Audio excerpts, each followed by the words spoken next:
বাংলাদেশে প্রতিটা বছরই হঠাৎ হঠাৎ করে একটা করে নতুন নতুন নাটক উদ্ভব হয়।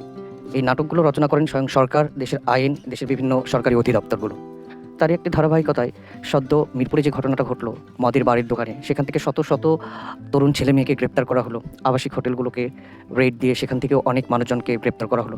এবং খুব মজার ব্যাপার হলো, যেরকম আমরা বাঁদর নাচ দেখতে যাই সার্কাসে, চারপাশে যেরকম উৎসুক জনতা ভিড় করে করে দেখে, মিরপুরের এই ঘটনাতেও সেরকম স্থানীয় লোকজন এবং রাস্তায় যারা ছিল তারা সবাই ভিড় করে দেখছিল যেন কি একটা মজার সার্কাস হচ্ছে। কিন্তু প্রত্যেককেই আমি মদের বিরুদ্ধে, মাদকের বিরুদ্ধে কথা বলতে শুনলেও একটা বারও দেখলাম না কেউ বললো যে মদের বারগুলো বন্ধ করে দিক। অর্থাৎ আপনি দেশে একটা জিনিস, একটা প্রতিষ্ঠান আপনি বহাল তবিয়তে রেখেছেন এবং সেখান থেকে কোনো কাস্টমার যদি কোনো কিছু গ্রহণ করতে যায়, মানে আপনি দোকান খুলে রেখেছেন কিন্তু সেখান থেকে যদি কাস্টমার পণ্য কিনতে যায়, সেই পণ্য কেনাটাকে আপনি হারাম বলে অভিহিত করছেন। হোয়াট ইজ দিস বিহেভিয়ার ভাই? আপনি যদি মনেই করেন যে এই জিনিসটা অবৈধ, আপনার যদি মনে হয় যে এই মাদকটা আসলে সমাজের জন্য ক্ষতিকর বা এই জিনিসটা রাখা উচিত না, সেক্ষেত্রে আপনি সারা বাংলাদেশ থেকে যে প্রোডাকশনটা হয়, মাদকের যে প্রোডাকশন হয়, সেই মদটা আপনি বন্ধ করে দেন, মদের কারখানাগুলো বন্ধ করে দেন আপনি মদের বারগুলো। কোনো লাইসেন্সই থাকবে না। যদি সেটা ক্ষতিই হয় তাহলে আপনি কেন বাংলাদেশের কাউকে না কাউকে এই লাইসেন্সটা দিচ্ছেন? কিছু কিছু মানুষ তো লাইসেন্স পেয়েই মদ খেয়ে যাচ্ছে বা খেতে চায় সেখানে। তাহলে আপনি লাইসেন্সগুলো কেন দিচ্ছেন? তার মানে কি আপনি প্রফিটও নেবেন, সরকারের পকেটে হাজার কোটি টাকাও চলে যাবে এই সেক্টর থেকে, আবার আপনি সেটাতে অভিযান দিয়ে আপনি ধরবেন? What is this behaviour? এই ভণ্ডামিটা কেন, এই দ্বিচারিতা কেন? জনগণের মনে কি কোনো প্রশ্ন জাগে না যে মাদক যদি নির্মূল করতেই হয় তাহলে প্রোডাকশনটাই বন্ধ করে দিই?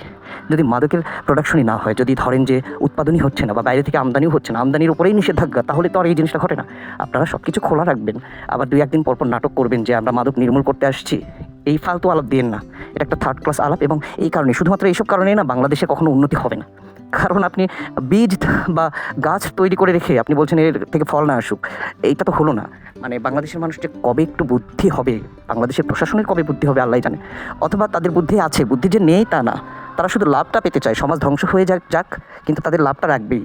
এই যে মাদক থেকে যে প্রত্যেক বছর এত এত রেভিনিউ আসে, এই জিনিসগুলো কি সরকারের হিসেবের বাইরে মনে করেন? সরকার কি এগুলো জানে না? সবই জানে। তারপরে কেন এই অভিযান যদি করতেই হয়, যদি আপনার মনে হয় যে মাদক সমাজ ধ্বংস করছে, তাহলে বাংলাদেশের সমস্ত মাদক দ্রব্যের যে কারখানাগুলো সেগুলো বন্ধ করে দিন। বাংলাদেশের সমস্ত যত বৈধ কি অবৈধ কি মাদক জিনিসটাই যদি ক্ষতিকর হয়, তাহলে তো তার বৈধতার কোনো কিছু নাই, তাই না? তাহলে আপনি সকল বাড়ি বন্ধ করে দেন, বাংলাদেশের কোথাও মদই থাকবে না, মাদকই থাকবে না। আর যদি সেটা করতে না পারেন, এই 2 দিন পর পর বেহুদা নাটক করতে আসবেন না, ফালতু লাগে, মানে ধরে ধরে থাপড়াই সকলকে।